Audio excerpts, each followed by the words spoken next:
Mañana 24 de octubre celebramos aquí en Córdoba la festividad de San Rafael, pero ¿realmente conocemos su historia? Hoy se la vamos a dar a conocer por medio de uno de los compañeros de la prensa que más conocen del arcángel que custodia la ciudad. Hablamos hoy con Jesús Cabrera. El 24 de octubre es un día muy señalado en el calendario cordobés por ser el día en el que se celebra la festividad del custodio de la ciudad, San Rafael. Aunque originariamente eran dos las fechas en las que se celebraba San Rafael, el 7 de mayo, fecha de una de las apariciones del arcángel, se eliminó como festividad, algo que no ha ocurrido con el 24 de octubre, a pesar de que el resto de arcángeles se celebran juntos y otro día. Esta señal de identidad marca el calendario del mes de octubre, ya que en casi todas las familias cordobesas hay alguien con el nombre del arcángel, lo que hace que además de la propia festividad, también sea un día de celebración familiar y entre amigos. El juramento que San Rafael hizo al padre Roelas para no dejar desprotegida la ciudad es uno de los aspectos más conocidos por los cordobeses sobre la historia de San Rafael, aunque hay otros datos vinculados a sus apariciones que quedan algo más relegados. ¿Cuál es la historia del arcángel San Rafael? San Rafael él mismo se define a sí mismo en una de las apariciones al padre Andrés de la Roela en 1578. Pues él ya dice: yo soy uno de los 7 que asisten al trono de Dios. Eso es lo que nos dice la Biblia, son los 7 arcángeles y él es uno de ellos. Se identifica de esa manera para que el padre Andrés de las Roelas, que era sacerdote y al que pues se le suponen unos conocimientos teológicos, pues él lo sepa identificar. Después en el juramento sus primeras palabras son: soy Rafael, vuelve a repetir el nombre, soy Rafael Arcángel, a quien Dios ha puesto por custodio de esta ciudad. Por una parte tenemos a ese San Rafael bíblico, perfectamente documentado en el libro de Tobías, que es el que se le aparece al padre Andrés de la Roela. Y ya a partir de ese momento pues se inicia una relación de amor con esta ciudad, en la que San Rafael pues llega a ser como algo propio. Y si a través de la escultura o de la pintura se le representa sin Tobías, pero con la cartela en la que aparece el juramento, los cordobeses de forma espontánea dicen: ese es el San Rafael de Córdoba. Lo identifican como para distinguirlo del San Rafael bíblico que aparece con la mano del niño Tobías.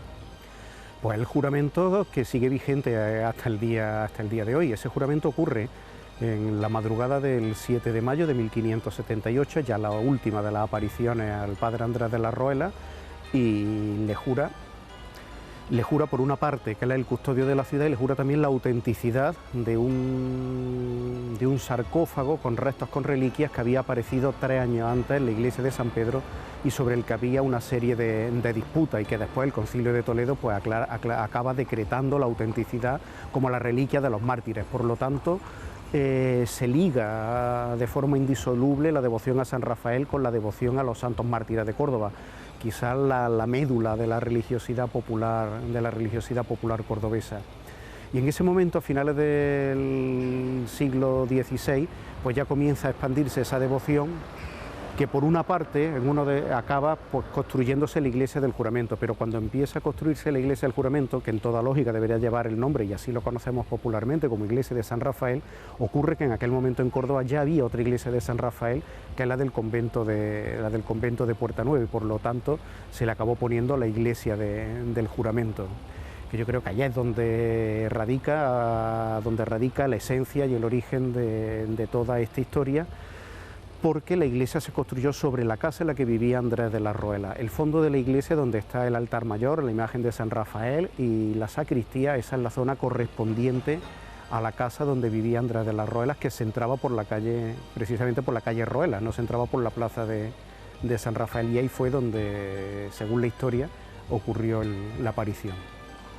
Yo creo que el cordobés sabe perfectamente que San Rafael es custodio de la ciudad. Ahora, puede ocurrir que alguien que venga de fuera o que haya nacido fuera y venga a vivir a Córdoba, al ver la devoción de los cordobeses a San Rafael, al ver la proliferación de imágenes por todos sitios, pues estableciendo un paralelismo con su población de origen, pues lleguen a darle ese título equívoco de patrón de Córdoba, cuando en realidad todos sabemos que son por una parte San Aciclo y Santa Victoria, y como patrona la Virgen de la Fuensanta. Pero el cordobés auténtico sabe perfectamente que San Rafael es el custodio de Córdoba. Pues San Rafael hay muchos, de gran tamaño, de tamaño monumental, como por ejemplo bajo el que nos encontramos, Por ejemplo, la escultura, el San Rafael que marca el canon, el de la Iglesia del Juramento, el de Gómez de Sandoval, de principios del siglo XIX, es el que está multitud de veces repetido y el que todos simplemente con ver la silueta lo identificamos como San Rafael. En pintura, el recientemente puesto de moda, el San Rafael de Antonio del Castillo, que desde que lo hiciera Antonio del Castillo en el siglo, a mediados del siglo XVII, 1653, hasta ahora, ha sido también el canon del San Rafael en dos dimensiones. Sobre todo en los siglos XVIII y XIX y principios del XX, eran la estampa y la litografía que más y el grabado en cobre que más se repetía. El San Rafael, más se conocía como el San Rafael del Ayuntamiento, que se encargó para estar junto a no presidiendo el salón de pleno, sino junto a la puerta del salón donde se celebran los cabildos, como se decía en aquella época, y sigue cumpliendo ese cometido, ya que está, y esperemos que siga estándolo junto a la puerta del salón de pleno. Después quizás el más monumental, pues el San Rafael el triunfo del Cabildo, bajo el que nos encontramos, en el que Miguel de Verdiguera, a finales del siglo XVIII, pues realiza una copia de la Fuente de los Cuatro Ríos de Bernini en Roma, a menor escala, sin obelisco, pero con columna y bueno, no con las calidades con las que quien haya estado en Roma ya ha podido ver esa fuente de los Cuatro Ríos. Y después en cualquier rincón entrañable, en cualquier cancela de patio que nos asomemos, raro es no encontrarnos al fondo un San Rafael de cerámica o un azulejo que esté presidiendo el patio. Y después, bueno, la costumbre de colocar San Rafael en la vía pública continúa todavía vigente. Hace un año o poco más, el alcalde José Antonio Nieto inauguró el último de los triunfos San Rafael, que es situado en la calle Escritor Sebastián Cueva, recordando el San Rafael que estuvo presidiendo la entrada al antiguo estadio del Arcángel en el barrio del Arenal o de la Fuensanta. Las imágenes de San Rafael acompañan a los cordobeses en su día a día por medio de la iconografía y los monumentos que se encuentran en toda la ciudad. Plazas, puentes e incluso entradas a casas cuentan con la imagen del Arcángel, que también da su nombre a diferentes calles cordobesas e incluso al estadio de fútbol de la ciudad. Yo creo que ese es el símbolo de la vinculación de la ciudad. Encontramos infinidad de negocios, de empresas, incluso en el callejero, pues por ejemplo, está la plaza de San Rafael, está la iglesia del Juramento, la calle Roela, en Ciudad Jardín la calle 7 de Mayo, él recuerda la fecha de la aparición a San Rafael. Encontramos infinidad de huellas y de vestigios por distintos lugares. Junto a este que he comentado antes, del antiguo estadio del Arcángel, está la calle Venerable Juan de Santiago. Pues el Venerable Juan de Santiago fue un jesuita que en el siglo XVIII se encargó de recoger limosna para levantar el triunfo a San Rafael que hay en la Plaza de la Compañía.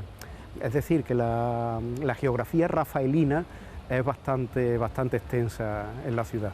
Efectivamente, se puede consultar en la página web del INE, el diario ABC nos lo ofrecía el otro día, el dato de que en niños era el nombre más puesto durante el pasado año 2014 a los recién nacidos en nuestra ciudad.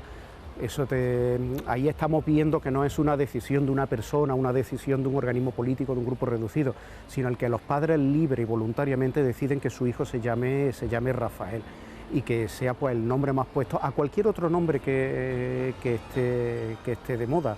Por lo tanto, ahí se ve que es la sociedad cordobesa la que lo sigue reclamando. El caso del triunfo a San Rafael el situado junto al antiguo estadio del Arcángel fue una petición vecinal. Los vecinos de allí pidieron que hubiese un San Rafael.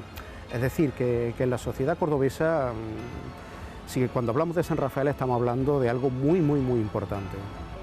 Efectivamente, el calendario litúrgico de la Iglesia antes pues tenía los arcángeles diseminados: San Gabriel, que era en marzo, San Miguel el 29 de septiembre, San Rafael el 24 de octubre. Y Córdoba lo celebraba doblemente el 24 de octubre, más el 7 de mayo, que era festivo en Córdoba como el día de la aparición.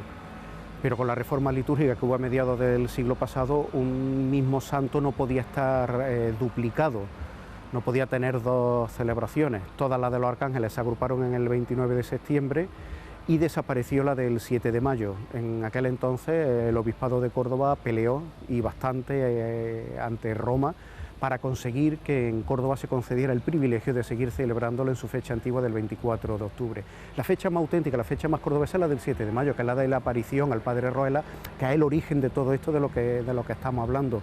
Pero si pensamos con el paso del tiempo que hubiera ocurrido hoy día, si hubiésemos seguido manteniendo la fecha del 7 de mayo, hubiera quedado diluida en medio de un mes excesivamente festivo, entre cruces, patios, y a lo mejor hubiera salido perdiendo esa celebración. Pues por lo menos, oye, la tenemos segura en el mes de mayo. El 7 de mayo se sigue celebrando en la iglesia del Juramento con toda solemnidad, y bueno, pues no nos priva el de participar de esa fiesta, pero oye, tenemos una fiesta propia en octubre que no nos viene nada de mal.